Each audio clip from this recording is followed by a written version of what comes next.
سوف نبقى هنا كي يزول الألم سوف نحيا هنا سوف يحلو النغم موطني موطني موطني موطني موطني يا أنا رغم كيد العدا رغم كل النقم سوف نسعى إلى أن نعم المعن سنواصل المسير نحو غاية أهم ونكون خير أمة عم المعن سوف نبقى هنا كي يزول الألم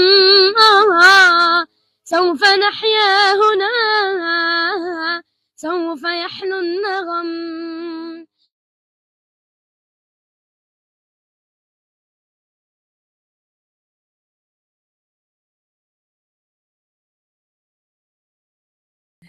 So first, I think I have to apologize that I don't know Portuguese. So I'm not speaking in the indigenous language, but maybe that's one good thing about the English. Easy language, we can all meet through it. So please, apologies in advance. And if there is a point where it's becoming difficult to understand, please do in a way raise your hand. We can maybe have someone translate, because this is, about sharing knowledge, not just about talking. So first of all, thank you so much for hosting me in your space, your school. I feel honored to be with everyone here. And Daniel and Isabel, Rosa, Milosa, Placido, thank you for making this happen. It's, this did not happen overnight. There were many discussions over months. And the discussion was about, we know what's happening in the world today. Everyone is watching the genocide in Gaza, and it's touching everyone very deeply. And it's a very, very heavy moment in history for everyone and humanity. But we also feel that there's something that's really affecting also us as architects and planners, people who make this. Because for the past 19 months, we've been seeing space being demolished in the most brutal way possible. And it's really created this deep unsettling, I think, inside of us as architects and designers, and made us question, what it is that we actually do as architects and people who make space, and how much do we also have a role? We know we have a role in making space and building it, but how much do we also have a role in allowing space to be violent and in this genocidal destruction? So in some ways, this is where we thought we needed to come together and why we have a workshop. We don't have just this presentation. And I know that the past 3 days, we started the workshop bringing in the blackout. So you can imagine things have been very interesting and dynamic, but the idea is that we wanted to have conversations. We wanted to have discussions and share and interrogate and question, and not just have presentations and opinions, because we're at a very critical moment, I think, in humanity. And we have to be very serious about how we proceed from this genocide on, not just for Gaza, but really for the whole of humanity that's sharing a space called the planet Earth. So I'm hoping that today I'm talking about Palestine, and more specifically about the Palestine camp, and in relation to Gaza, we're opening up in a way this new narrative about what architecture is, what life is, and what space is outside of, in a way, the Western sphere and the norm and the normal ways that we are usually interacting and understanding space. So my title is actually The Right to Return Through the Palestine Camp, and I'm not putting it on full screen because I will play a film first. But keep in mind that this is an intentional title, bringing in two very serious concepts to the Palestinian life, which one is the right of return, and the other one is the Palestinian camp. And the idea is that the Palestinian existence since the creation of settler colonial Israel, so since the moment of that violent creation, has been very much tied to these two main concepts, which are a right and a right to return to a homeland, so a right to return to a habitat that was taken away, but also through the Palestine camp. So as we try to achieve this right, there's another space that has been created. And we need to understand, and architecturally created, we need to understand then what does that mean for the humanity, for the sociality, and for the political dimension of the Palestinian story. So to start, I want to just play a very short film I made to, in a way, help understand these two concepts as a lived experience, because it's a very polemical concept. It doesn't exist in harmony, right? You live life to return to another life. And the camp is the embodiment, the spatial embodiment, the spatial testimony to this very difficult existence. So there is a short film that I made, and you will hear one of my very close friends in the camp, in a way, narrate to me through a spatial narrative what this means. And I have to say, this was the aesthetic of this film was done through employing something that the camp, the early ways of kids enjoying the camp, which is there was something called صندوق العجائب, which is the box of wonders, but it's a form of storytelling. So a man has this box that has 3 holes, and you'll see it at the beginning of the film. And he would go through the camp pathways, walk around, and he would have this chant, performance chant, asking people to come to this box so they can hear the story of wonders. And they're usually heroic stories of, historical heroic personalities and such. But I employed it because a lot of the stories related to me about how people remember the camp was through this kind of engagement, but it was also a tool of creating another narrative of camp life. So I will play it, and then we can go through the presentation.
تعالوا شوفوا اسمعوا إجاب العجب يا ولاد الحاضر يعلم الغايب.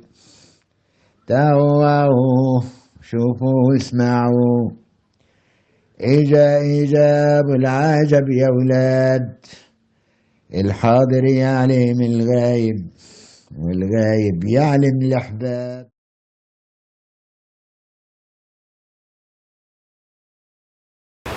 عشت الازدواجية أنا من ولادتي عشت الازدواجية. عيش الازدواجية كيف وليش؟ أنا عايش بمخيم بخيمة،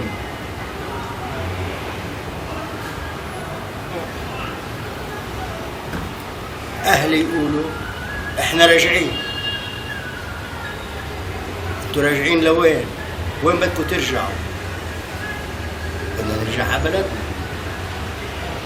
اللي إلنا فيها أراضينا، اللي إلنا فيها بياراتنا، اللي إلنا فيها أملاكنا، اللي إلنا فيها مواشينا. أنا صرت عايش بواقع وأحلم بواقع.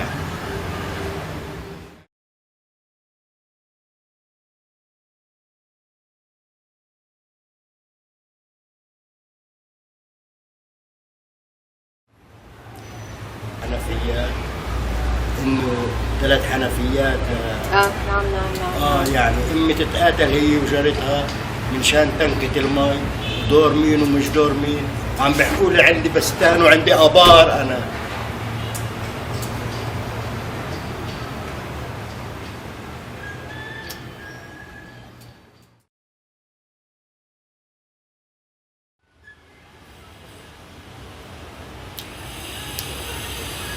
اللي غذى هاي الأمة، اللي غذى هاي الأمة ازدواجية القانونية بالبلد المضيف. من أبسط الأمور، من أبسط الأمور كمان اللي ساهمت فيه الإنيروا.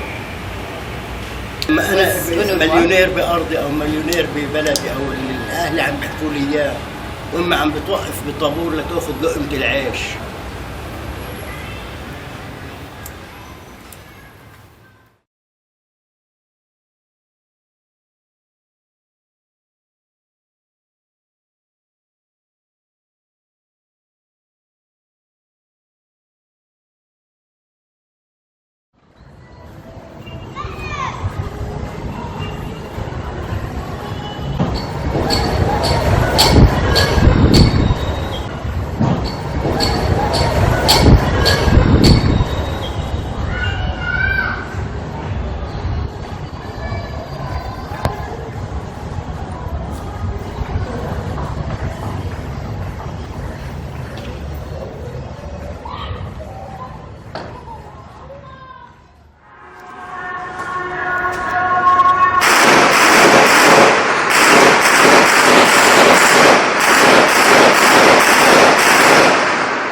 يعني وين أنا عايش الواقع، وين إني حاطين لي الأمل يعني إنه إحنا لا راجعين وكذا إلى آخره. وهي القصص كلها. لا الجيل اللي وعي أكبر مني طبعا مر بتجاربي اللي هو الأمل، وأنا شو عايش، لا بدي أرضه، بدي أرجع على الحلم اللي عم بقول لي عليه أبوي، اللي عم بقول لي لك أرض ولك بساتين ولك بيارات ولك كذا، وأنا عايش هون بخيمة مضطهد من الإنيروا ومن السلطة اللبنانية ومن جميع دول العالم يعني.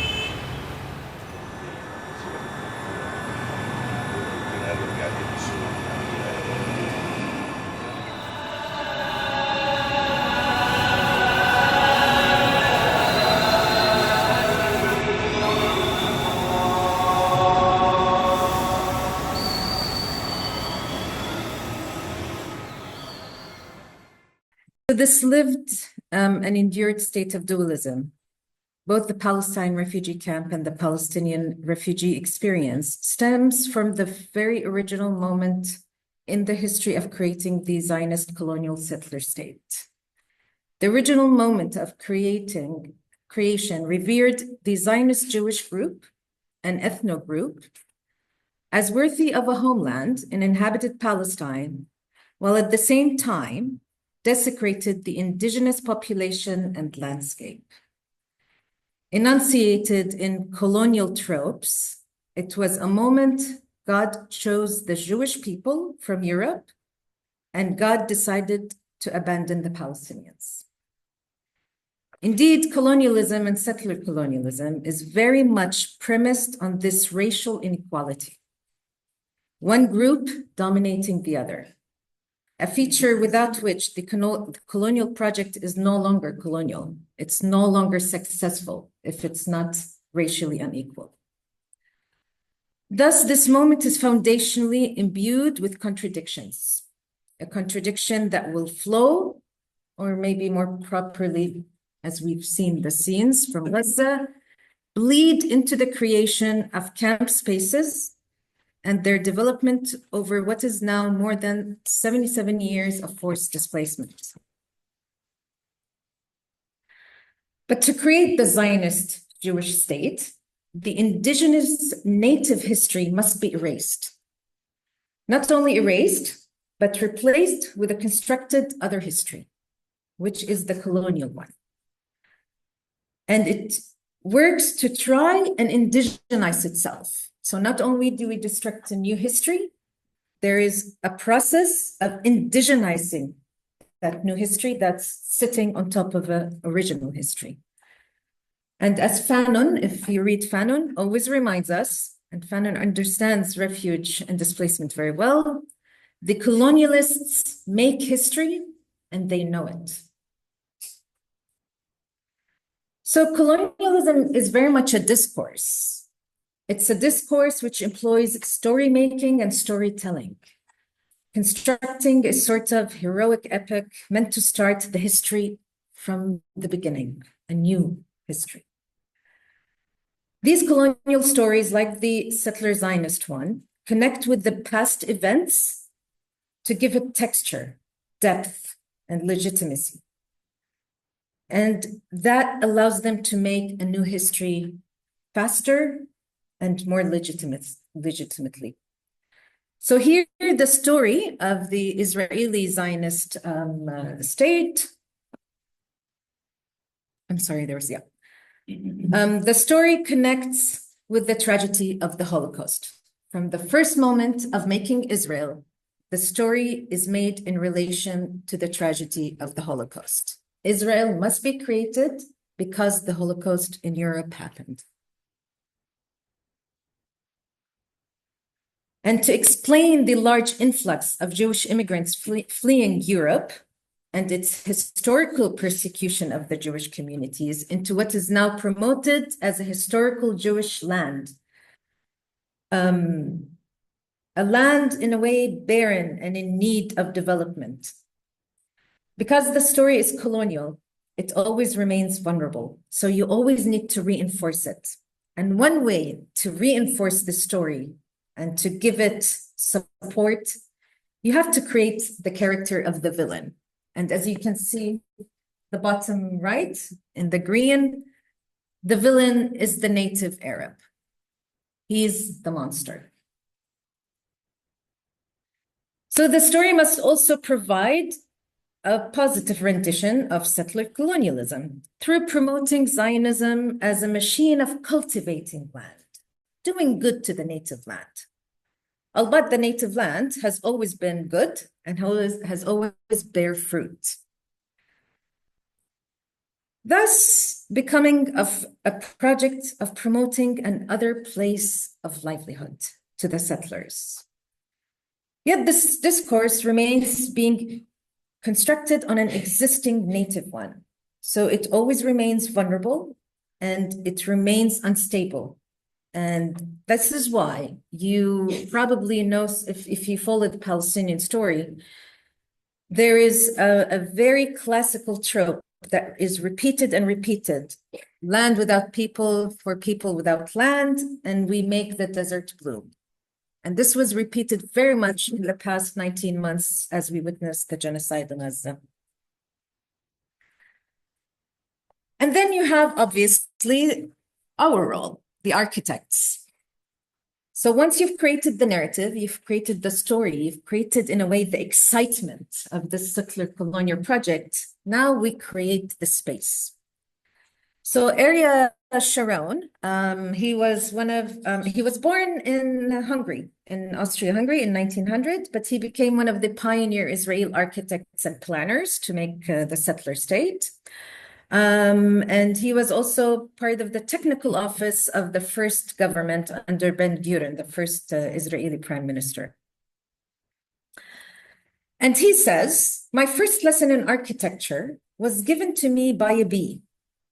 From the bee architects, one can learn how to design and build in the most functional and economic way, the honeycombs. They provide both living space for the bees and storage chambers for their product. They're composed of hexagons. The other possibility is to build them in cubes or cylinders. But cubes, though economical, have the disadvantage of sharp corners, and the composition of round cylinders would be non-functional because it would have a lot of leftover interspaces. The solution is the hexagon. For the bees, it was the most spacious, comfortable, and economical. An architectural lesson for the builder. And he would then take this, in a way, philosophy and this pedagogy of architecture to envision the new settler spaces and the new settler homes that will replace the native homes. And this is a very strong moment in understanding that many of the people that build these very violent colonial spaces through history are people like us who go to architecture schools, who get inspired by bees, who talk about settler space in the most envisioning, wonderful architectural terms.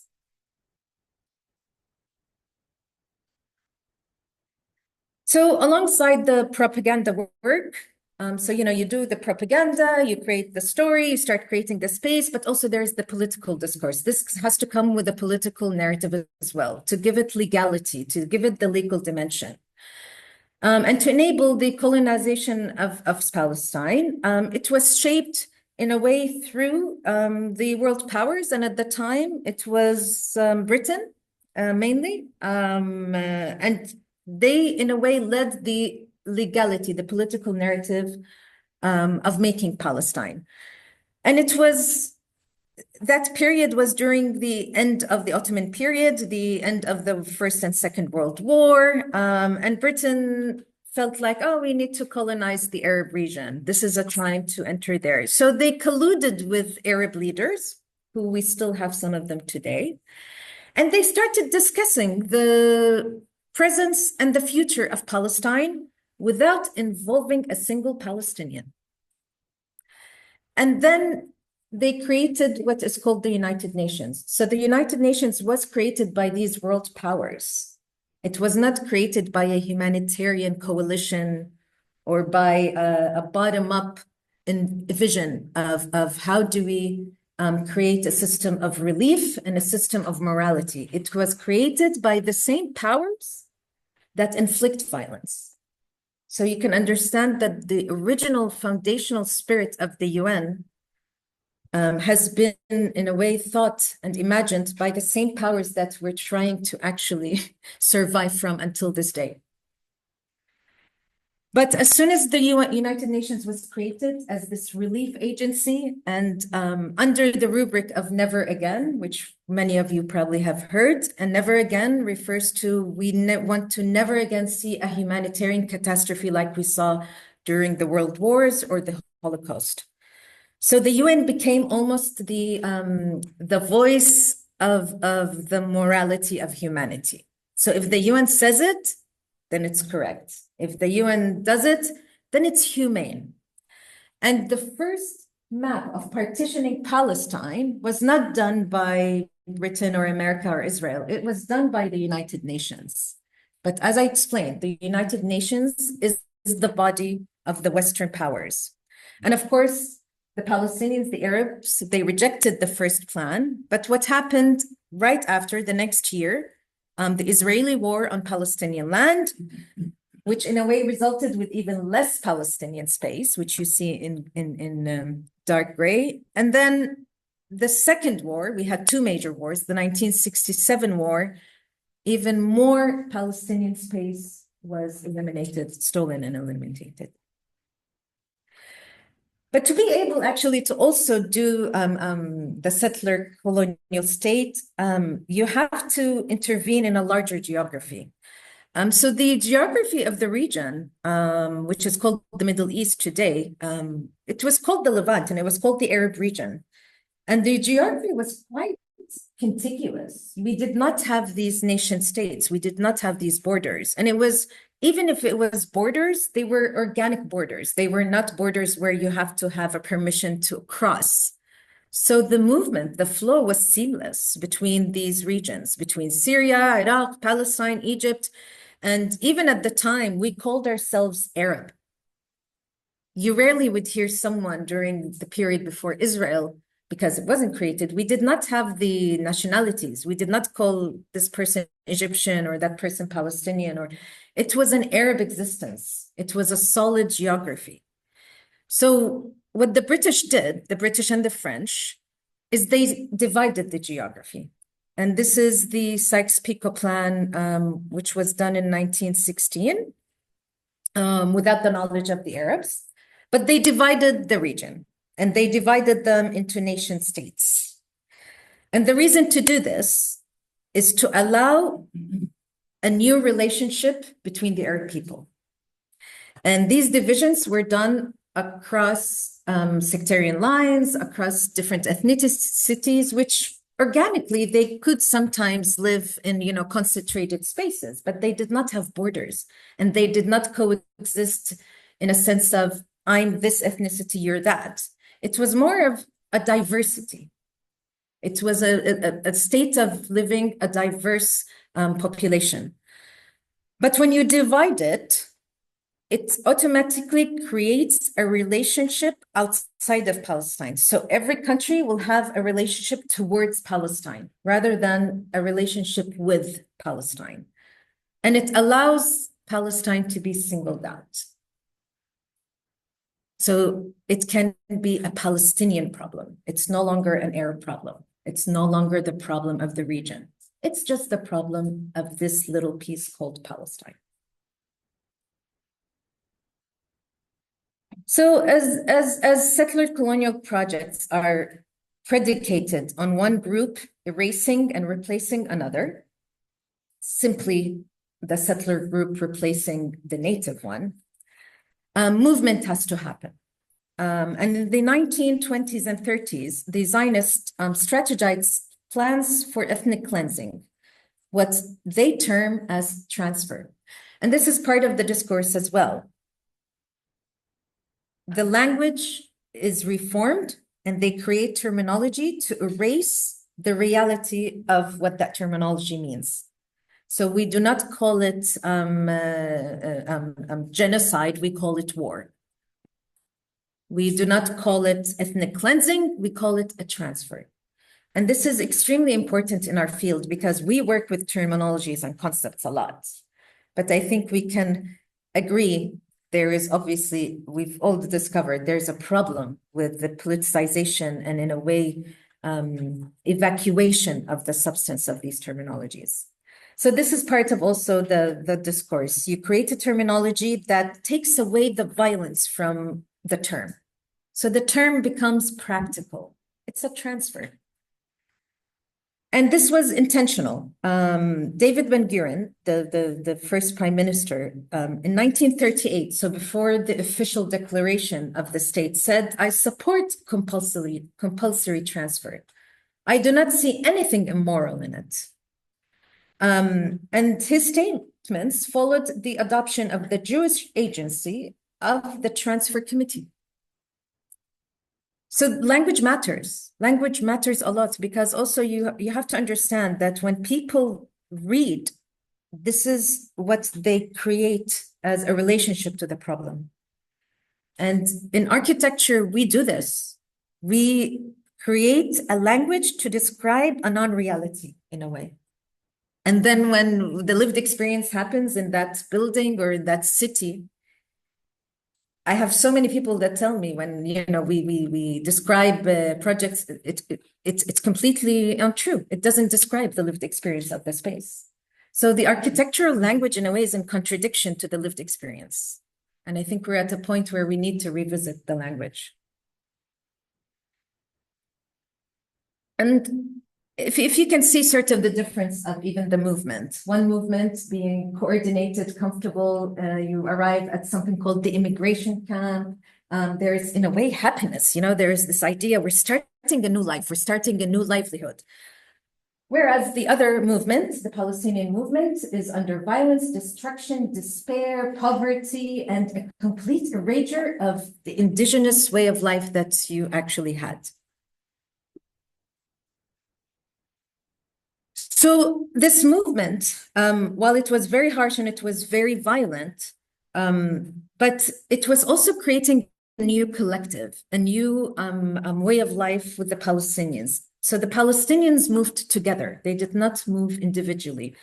And this, in a way, helped a lot with the history of the camp and why it is able to sustain itself. And Salman Abu Sitta, I'm not sure if you know this man, but he's an old Palestinian historian and geographer. And he has a book called The Atlas of Palestine before Israel was created, and it has wonderful indigenous maps. But he himself also endured this forced violent displacement. And he said something that is very interesting to keep in mind. He said, they took everything that belongs to us, everything materially. Otherwise, we did not lose anything. We took our memory with us and we tried to rebuild it outside of Palestine.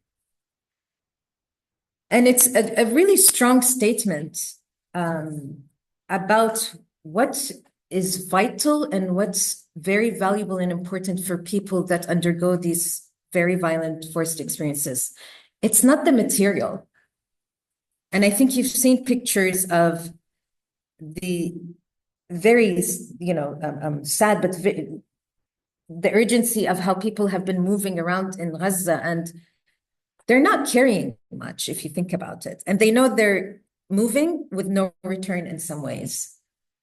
But for them, it's not the material. It's the actual, it's for them, there's something that's much more important that they need to keep a hold on, which is life and the memory of life. Material becomes, in a way, loses complete value in these situations.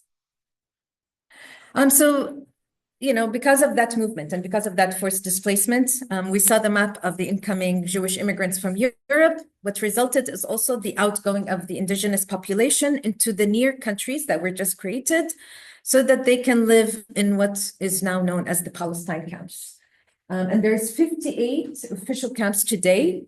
There were more, but there was an episode of many camps being completely destroyed because there was a long history of camp violence against the resistance inside the camp. So many camps were completely eliminated and not built. But today we have 58 existing, and these are the numbers in each of the host countries. And you can sort of see them. So there is this extended geography of camp in the region. And because now we have these spaces, political spaces called the camp, what the world powers decided is that we need to create an agency to service these camps. So UNRWA, the United Nations Relief and Works Agency, and again, if you're following Gaza, you've been hearing about Israel passing a law inside their Knesset to close the UNRWA doors and stop the operations of UNRWA, the only lifeline left in Palestine for the Palestinians. But UNRWA was created through a resolution. And it's a united UNGA resolution. So UNGA resolutions are General Assembly resolutions and their recommendations. And they created UNRWA. And UNRWA is another, in a way, legal discourse on top of the one of creating Israel. So UNRWA becomes the humanitarian layer. So there is the settler layer of discourse, and then you have the humanitarian layer on top. So you can imagine the violent layer of creating a settler state.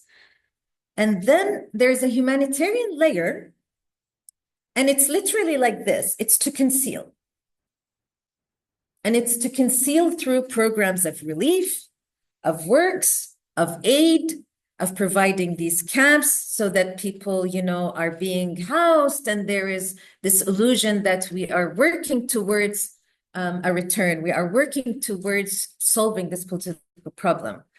But although they provided the essential needs of sustaining life, we have to understand also that they provide, in a way, the suspension of the political problem.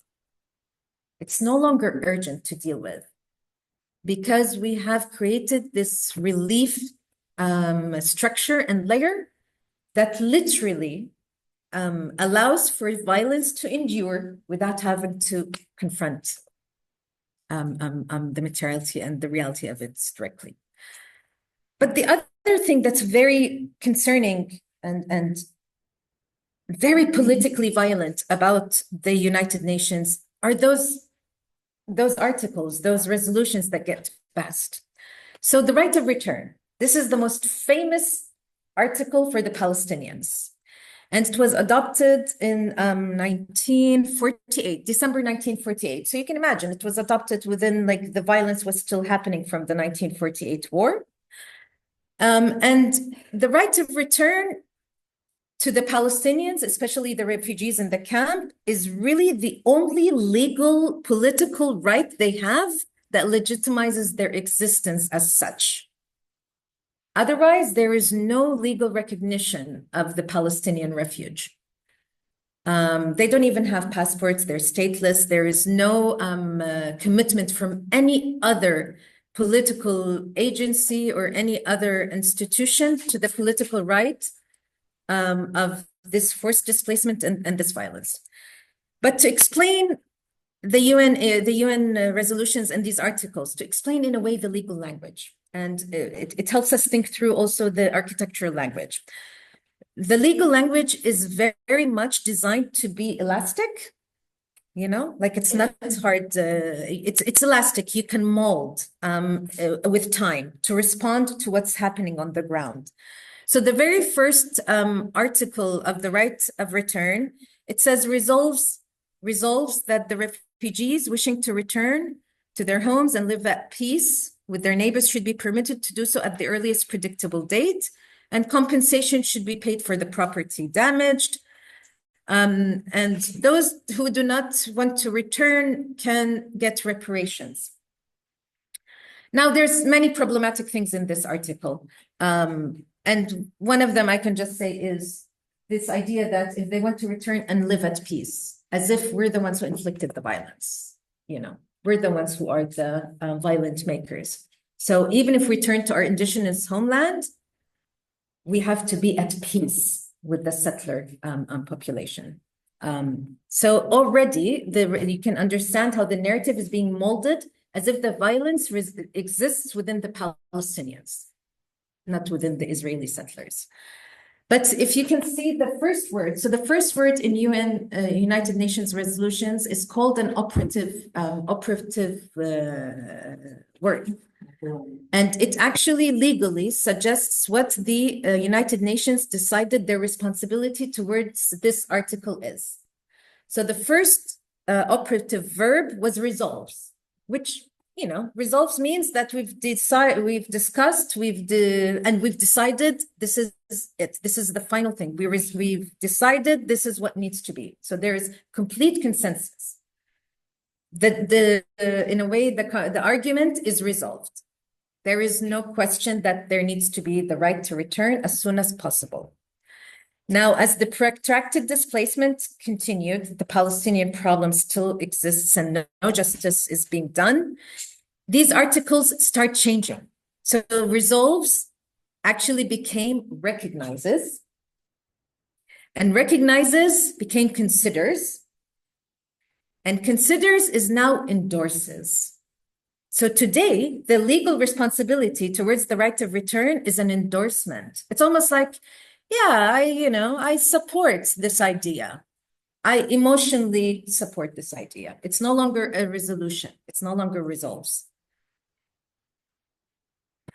And not only is it in the right of return, it's also in the definitions of the body, the refugee body. So the first definition also that was adopted, and these are legal, everything I'm showing you is legal language. It's language that anyone who wants to deal with the resolution of Palestine has to adhere to these definitions. So the Palestinian refugee, the first definition was a needy person who, as a result of the war in Palestine, has lost his home and his means of livelihood.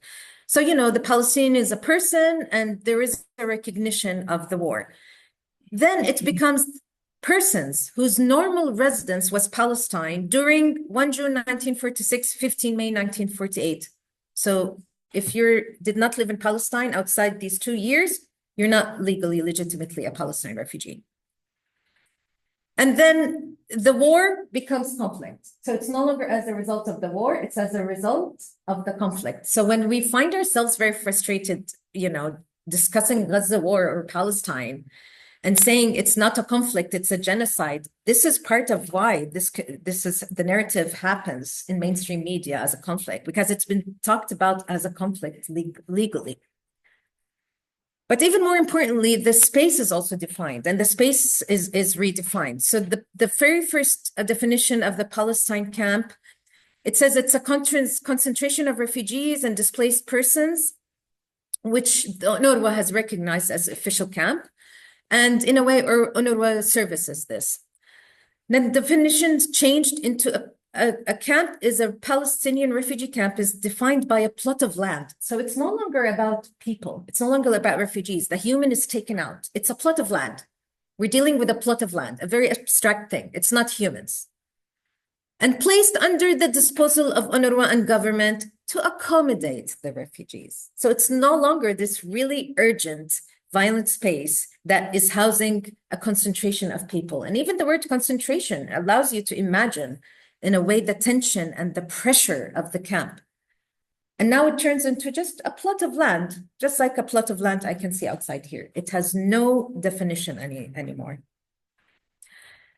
So while Palestine was being eliminated over the years and the decades, and this is exactly what they are trying to get to today through Gaza, a complete pure Jewish state, there was something else happening. So Palestine was decreasing in its indigenous space, yet outside in the camps on non-indigenous land, the Palestinian space was gradually increasing to where now we have this very dense spaces of displacement, while the indigenous space is almost being eliminated completely. And this is the very interesting thing about now the camp. The camp builds over time and it comes to this density because the camps are bordered and they never change border even after these 77 years. But the way actually the camp builds is very different from the way we build. The camp builds through this methodology of generational building and generational time. So if you can see, actually, this is one of the buildings, I was sort of monitoring how they're building up. And it's literally this. So a generational family with like the sons and daughters and maybe the next generation, grandchildren, whoever has means in the camp will build a shelter, a home, but they will also have decided who's going to build on top of who. So this person had some means, they built the house. The person on top doesn't have the means yet, but they leave that space, they reserve it for them. The person on top of them have, another person doesn't. So it doesn't have a sort of a progression as this linear progression. The camp works within a generational progression, a generational form, a generational time. And slowly, over the years, as the others were able to build, and now it is a complete building, but this took actually about 5-6 years to complete. So it wasn't a progression. But this is very revealing about the difference of space that we inhabit and the violent space like the camp. And same, you know, another example, same thing happened with, but this is the way camps get built. So what happens is, you know, over time, a camp that started as just this a relief space, a space where it was about the people getting together, the concentration of people rather than the plot of land. Over time and over the suspension of the political urgency, which I explained why it happens, this space becomes this. And you are forced to also endure a speciality like this because there is a refusal to attend to the problem or the issue of justice. So you will keep enduring injustice, but the only way you're able to express it is through spatial means. This is the only, in a way, evidence we have of the other injustice I was explaining. The discourse of settler Zionism, the legal formation, the intentions. This is really the only, in a way, evidence we have. It's the spatial forms of the camp. But there's another story to the camp. So while there was a discourse of settler colonialism, the camp also had its own discourse. It was building along a discourse of resistance, defined through this idea that we are determined to stay in the camp to keep, in a way, the original time, because the camp started from that moment of having to leave the indigenous land, the indigenous time. So we stay in the camp to keep that time alive. But the camp also is a space where there's a clear recognition, and all of these are posters and aesthetics that were created in the camps when the resistance was alive. So this is all camp aesthetic.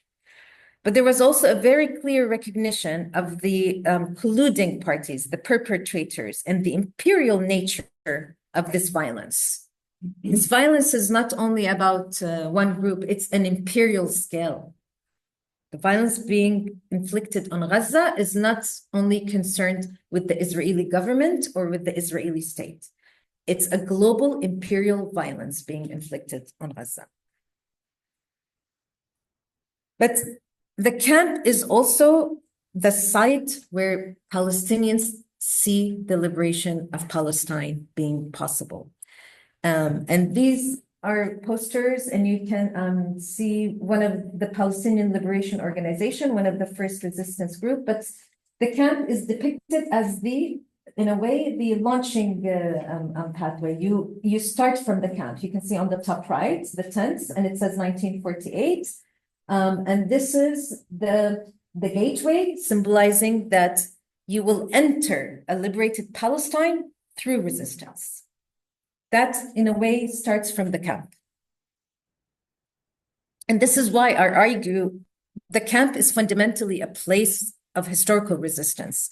You're resisting displacement, you're resisting sudden poverty and illiterateness, you're resisting political and physical oppression, and you're resisting the erasure of memory, memoricide, but it's also the resistance to a stolen place. And because the camp is such a space of in a way, agency and political importance, the host governments find the camp to be problematic and a site of threat. So this is Baqa camp in Jordan. And the camps are really, in a way, considered the only space where Palestinian action is easily mobilized and it takes shape. So Baqa camp in Jordan is a very political camp, very politicized. So when it erupts, and this is, to understand the role of architecture in all of this. So when there is a conflict in Baqa camp, where there are demonstrations, there is anger, there is, in a way, a vocal demand to resolve the problem and urgency, to get the justice that they've been waiting for. The gendarme is immediately deployed, but they're deployed and they stay on the edge of the camp, the entrance of the camps. So in some ways, respecting the sovereignty of the camp, but also avoiding the physical clash with the refugees. And this is, in a way, what happens. And I don't know if anyone knows Chantal Mouffe. She writes about antagonism and agonism. And antagonism is about one group in conflict with the other, and one trying to erase the other. Whereas agonism is about both groups recognize and accept the power and the legitimacy of the other. But it becomes more of a legitimate violence rather than a force. So it's a power, it's not a force. It's a negotiation rather than it's a force where you're trying to destroy one of the groups. It's an interesting concept to think about when we think about conflict, but Chantal Mouffe is the name of the philosopher. But because the camp only grows stronger, that means it can be politically stronger, the governments have to then intervene differently with the camp. So we can no longer have a relationship with the camp on the edge and recognize its legitimate power. We have to start depowering the camp. So what happens is, this is Baqa camp, and this is the new government plans where they have these new streets, the blue ones. They open these white streets, they demolish all the shelters along the way. And the idea is they want to start allowing access into the camp. So before, the gendarmes, the tanks would never enter the camp. They would always stay on the edge. And it's a political statement. It's not just, this idea, but because the camp is becoming more of a threat, and it's becoming, in a way, they felt that the camp wants to rebuild resistance. They have to respatialize the camp, rescale it. So you cut the camp in the middle, you start having almost like the North camp and the South camp, but you also allow the gendarmes to come in. So this scale becomes this. And it just allows complete easy access to the camp.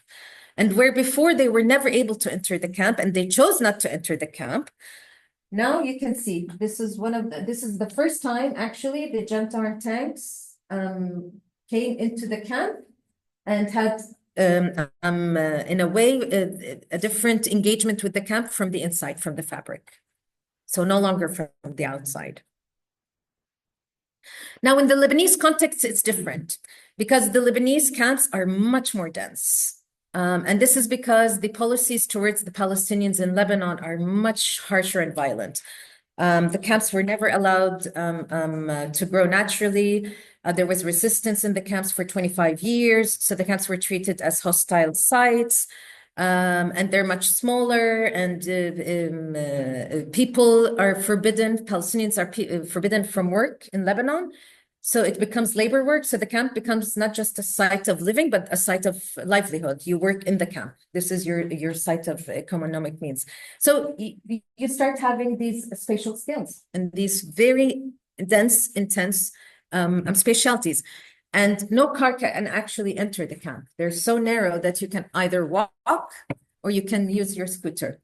So how do you then deal with the spatiality? You cannot adopt the Jordanian model of rescaling the camp. So what happens, the refugees use this speciality to their advantage during war. And this is one scenario. During one of the wars on the camp in Lebanon, as you can see, it's a very dense speciality. And during war, you don't want to be on the ground. It's very vulnerable to be on the ground during war. You're exposed and you're targeted easily and killed faster. So they created a form of what they call elevated walkways to avoid being on the ground. But the form that I showed you before of these very close walls of shelters, what they did is they would open holes from one wall to the opposite one, so one shelter to the other, and they would just extend a wooden slab or wooden plank. But they did this around the whole perimeter of the camp because the whole sides of the camp were being targeted from different groups. And what they were able to do is create 4 elevated walkways, and they can reach the whole camp without having to ever step on the ground. And I think Abu Mohammed here probably explains it very quickly. But this specialty allowed it. And the refugees took advantage of the spatial forms that they were forced to live in.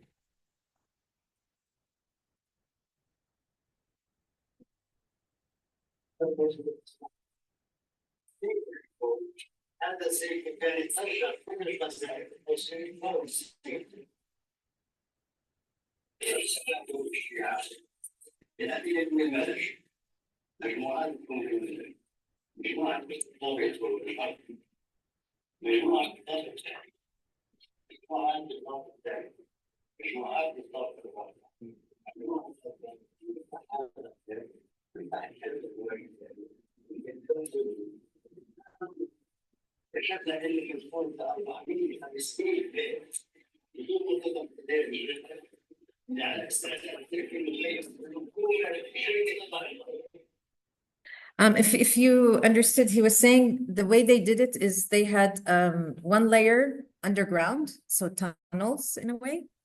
And then he said, it said ground here, but he was saying first floor. So you skip the ground. So underground, skip the ground, 1, 2, 3, 4.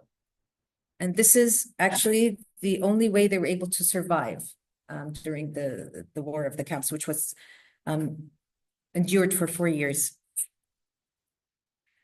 But because the specialty was so dense, and the governments of Lebanon and other governments did not know how to deal with it within sort of a spatial intervention that doesn't require the complete demolition of the camp, they had to completely destroy camps. So what you're seeing in Gaza is not something new. Camps inside Palestine and outside have been experiencing these complete demolitions. It's not new in terms of completely destroying space. It's new in other dimensions in Gaza. But the complete demolition of the camp space is not new for the Palestinians. So this is Shatila camp that was almost completely destroyed by the Israelis and the Lebanese Christian militias. Ain al-Hilwa camp, also completely destroyed. Rashidiyya camp. And this was the last camp completely destroyed in Tripoli, north of Lebanon. But this camp had a special story because the refugees created an activist group and they demanded that they want to return to the camp. You're not erasing the camp and putting us in other camps. We want to return to the camp. All the other camps you saw, they were not rebuilt. They, that's it, no more camp. And there was a whole year of negotiating with the government. And of course, negotiations are not kind. I'm sure there was also the threat of violence, that we will create, in a way, a renewed violence of Palestinian action if you don't return us to the camp. So the Lebanese government had to agree, but on conditions. So this is before destruction. And the new map of the camp, the Lebanese government demanded that they have to do new dimensions of the pathways. And the smallest dimension would be 4 meters wide. And then you would go 612. And I think we can understand why. So now this is a model where we can control the camp. If it erupts again, we've created the spatial layout and spatial scale to where we can immediately oppress the camp. It becomes much more efficient, faster, and economical. And these were the models produced. So you can understand the complete difference in the created also refugee agency, this model of refugees creating their own habitat and their own power in a way, and how it's being oppressed through architecture and urban design. And this is what the new camp looks like. And these were parts of the old camp that were not completely removed, and you can understand the relationship between the old habitat and the new one. And this also scenario happened in Jenin in the West Bank when Israel completely demolished the central part, which is 70% of the camp. And unfortunately, this is Jenin today.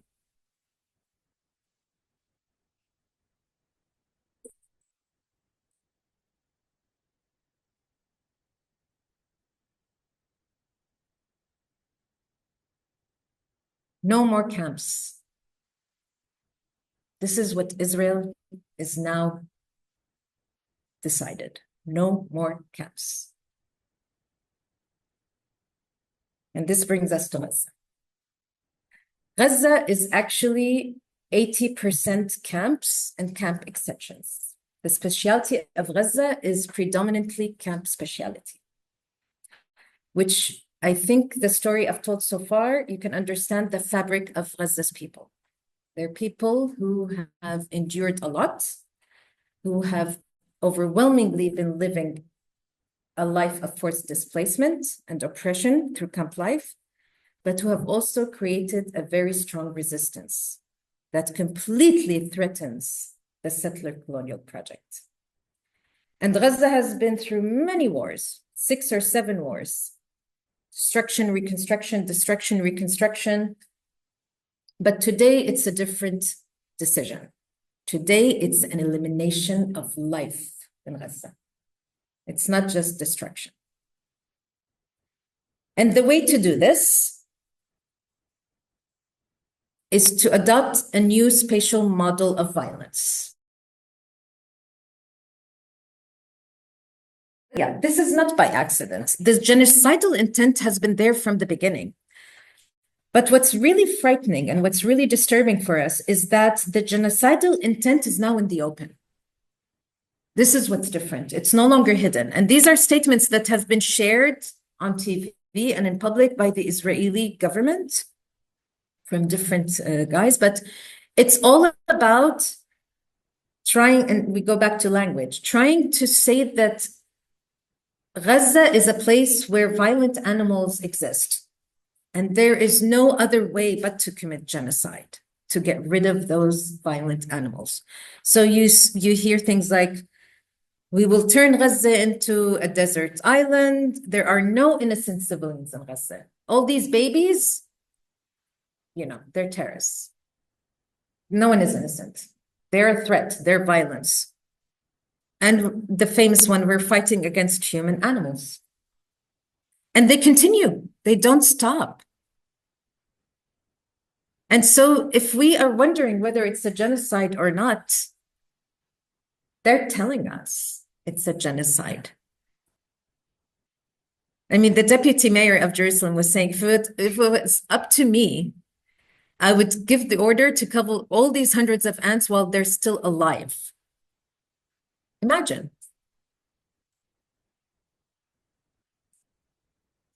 And what's very interesting is to actually know, I don't know if you know Ben Gvir, but he's the ministry, he controls the defense. And Ben Gvir was actually jailed for terrorism in Israel. And he's the one who's now controlling the West Bank. And he's directing, in a way, the genocide of the West Bank, but through different spatial means.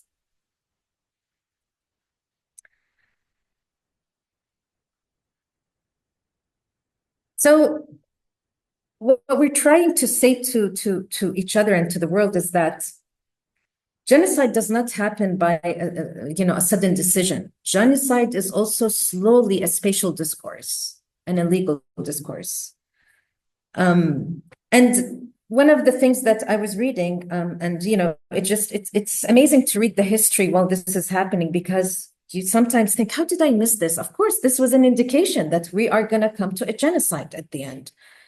So one of the very key figures of Zionism, Jabotinsky, Vladimir Jabotinsky, well, his real name was Ziv, but a lot of them changed their names when they go to live in Israel. He played a key role in the colonization, but he said every indigenous people will resist alien settlers as long as they see any hope in ridding themselves of danger of foreign settlement. So as long as the Palestinians have hope, they will resist. That's what the Arabs in Palestine are doing. And what they will persist in doing as long as there remains a solitary spark of hope. So in many ways, what the intention is not also the elimination and determination of life, it's also the elimination of hope. There is no hope, and we cannot resist. But we have to talk about also, we have to understand how life is going on in Gaza today. So the schools have become shelters. People are now living in these specialities where, this is supposed to be where you go to get educated, where you meet. Now it's your shelter, it's your domicile. And even those spaces are not safe. So even the habitat that you try to seek while genocide is ongoing is targeted and killed. Yet what is happening simultaneously, and which used to happen whenever the camps were destroyed, and the Palestinians immediately keep making space. And it's not because, they want to recreate a city. It's making space to keep a form of life and hope going. So this is in a way a resistance act. And it's amazing to actually see that this is something that was happening in 1948, and we're seeing the same images again. So for us Palestinians, to see images that we all, especially generations like me who did not endure the Nakba, the 48 Nakba, it was shocking. And as an architect, to see the same spatial images being inflicted and generated today. But it's also fascinating that I start understanding that these ways of making space are also the acts for resistance, the act to resist complete annihilation. It's not a relief. They know that these are going to be targeted probably, but it's resisting annihilation. It's resisting genocide. And they continue to learn. They find a way to continue a schooling, some form of schooling, when they have no idea if the next minute they will actually die or not, they will be killed or not. And even within the rubble, they will create home. But this is their home rubble. It's not just any rubble. It's not just any destruction. And this has been a practice for Palestinians for a long time. And I wanted to show this a little bit to take the image to a global scale very quickly. But what's very important and different about the genocide is that it's created a spatial reaction and a movement and a body movement globally. And I'm sure you've all heard about the encampments, or you saw the university encampments that happened after the genocide. And they started in Columbia University, where the students camped. And they claimed the university grounds as a free liberated zone, meaning this is where we demand what we want for Palestine and what we want for humanity. So I was lucky to be part of, experiencing one at my own university, where the students encamped, and it's done in a very, very smart. We don't know how they come up. We all of a sudden see people and they camp, they squat. It's like a squatting movement. But the encampment was about a protest space inside academia. And the demands were that, unfortunately, many universities are complicit in terms of they work with Israeli arms companies, they research for them, they invest in them. And this was a demand to boycott and divest, because it's no longer a moral issue, it's now an existential issue. But it's amazing to see how the encampments evolve and they make their own speciality. And these specialities are, although they're temporary or they're vulnerable, but they're very powerful politically. They make political spaces and political environments, and they've completely interrupted the academic environment. And they took over the main square, and they took over the narrative of the university. It's no longer about just going in comfortably to class. You need to understand that the university is a space to discuss genocide and to work towards ending genocide as well. And the university needs to take that role. And what happened is, it became such a powerful space that people started coming to the university. And of course, the gates were closed as the moment the camp took place. But it became a place where everyone was now in relation to the camp, the encampment. It's no longer the university to the city, it's the city towards the university. And it's because it became this political space for justice. Of course, after 100 years, the university threatened a lawsuit, and they threatened that they would make the students pay £200,000 for damages. So they were removed. But the students left behind a reminder. And it's not just a random reminder. We leave, but we leave you with this image of a complicity in a death. Now, we've all also understood that the genocide is ongoing, and there was a ceasefire, and we all saw these amazing, powerful scenes. So as Gaza was completely obliterated, there was mass destruction. But as soon as there was a chance to go back to the areas you were evicted from, people went back in droves. So for the first time, we all saw a movement of Palestinians as return, not as displacement. And this was a very powerful moment for the Palestinian collective, actually. And people were returning to rebel. I mean, the path because they were, by the way, they were not allowed to come back to their areas for months. They lived almost a year outside of their habitat. But imagine also making the return and seeing your whole habitat and city and memories completely destroyed, completely. So even the journey, it was made to where the Israelis, in a way, were presenting this to them. We've destroyed your life. We've destroyed your habitat. And the scale of destruction, the scale of this real brutal violence is something I think as architects we've never dealt with. And this is in many ways why we came here for the workshop, because this is no longer about the destruction of space or concrete. This is an elimination of any form of life. You are refused life on this ground.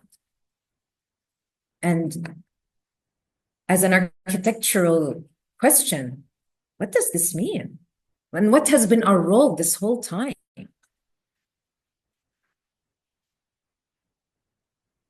Yet the people return. And you can actually see that everyone is going back to where they came from. And many people said they weren't able to actually recognize their home because the destruction is so overwhelming. But they knew that it was around there. But even when they were returning, there are some spaces a little bit that are vacant, like maybe some sand. No. They wanted to return to the exact spot of where they left, no matter how much destruction and rubble there is. They wanted to return to the exact spot. And they did, and they started creating their life or their insistence on living there through spatial means. But this is not about building a house, or this is not about a reconstruction. This is about an insistence on life and on their indigenous lands. But the forms it took, it's quite fascinating. It's truly quite fascinating how you can, within a space of death, make some life. And it's really, this is what I think we failed to learn as architects. And we need to find a way to learn this. And this was during an interview, but this one was saying that the bottom was so destroyed, but he likes the balcony and the greenery that he used to, live with. And he found some scrap material from all the destruction, and he created the stairs just to enable a form of life as well. And this is what it looks like now in some ways. It's the death with the insistence of life. And the death feels like the permanent material, and the insistence of life feels like the temporary material. But in reality, it's the opposite. The insistence is the permanence, and the death is temporary. And unfortunately, today, Israel decided we start bombing the tents. So we start bombing the possibility or the ability to sustain life. So we killed as much life as we can. Now we killed the possibility of maintaining life. So we killed the speciality that allows you to maintain life. And also we start creating a more urban agenda, which is they tried to divide Gaza before within the red corridor called Netzarim between the north and south. It didn't work out. So now let's divide Gaza where we leave a small space for Gaza to where everyone can exist. And these names, by the way, are names after the settlements that used to exist in Gaza, Israeli settlements. So they use them on purpose. But the idea now is that they want to concentrate Gaza in very little space without having to also enter Gaza. So they've created a buffer zone along the edge of Gaza, and they want to have this relationship with Gaza now. We will not risk our life, but we will kill you by making sure you have as little space, as little resources, as little possibility to sustain life. And this is why Gaza has been now for 2 months under blockade. Not a bottle of water is allowed to enter Gaza for 2 months. Nothing, not food, not water, not medicine. So you're concentrated in a space and you're not even enabled to have any form of material to allow you to sustain a form of life. But we also have to understand it's not all space. Gaza is also people. And these have become, very unfortunately, images and pictures we wake up to every single day. And the middle image is someone I know from Gaza, and he told me, this is the story in summary. We used to, when a procession of a dead body used to pass by us, we would all stop and pay respect. Today, it passes by us, and we have no moment to stop, because while he's carrying death in his hands, we're all carrying death in our hearts. And death is done in a very targeted, collective way. The image on the left is a man with his 6 sons, and they used to work in charity kitchens. So they would go to the camps and they would provide food for the people trying to sustain life.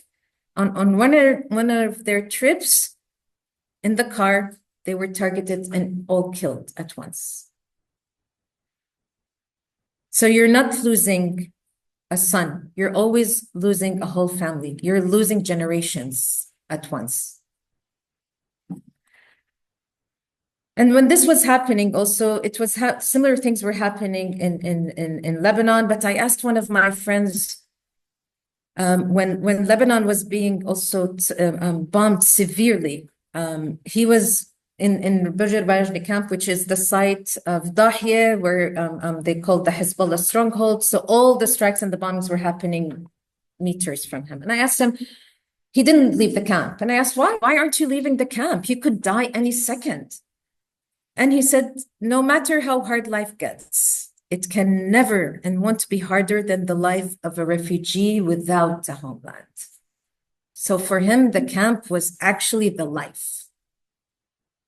In a way, the only way to find a life. And that space meant for him that there will be life. And I want to end with just a message from this boy from Gaza whom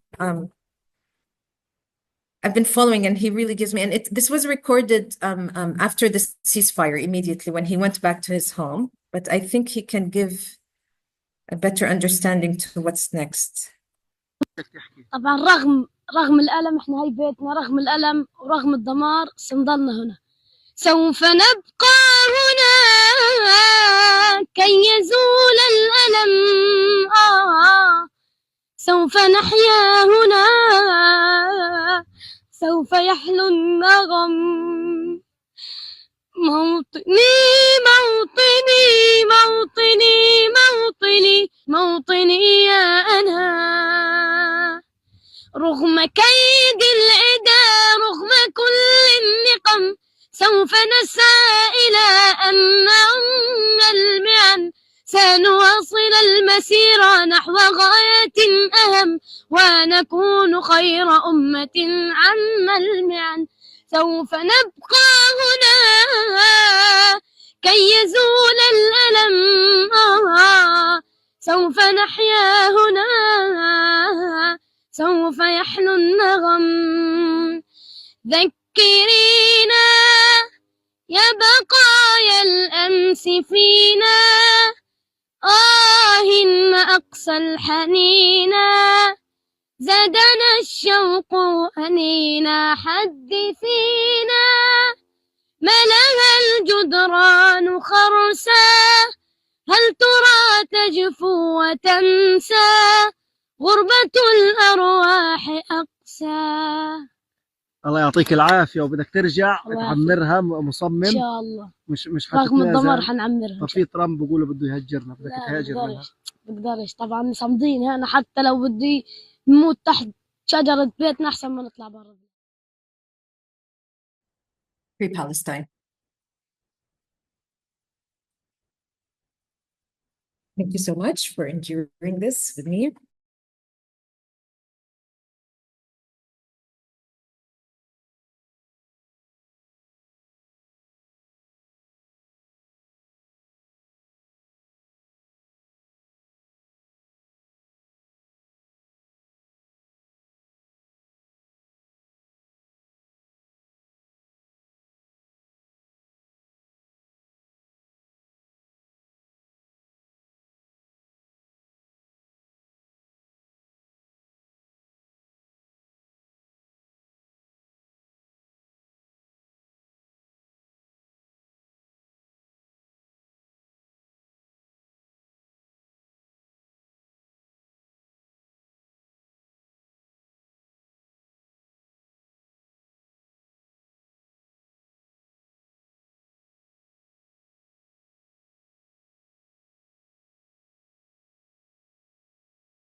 ما أقسى الحنينا، زادنا الشوق أنينا، حدثينا ما لها الجدران خرسا، هل ترى تجفو وتنسى، غربة الأرواح أقسى.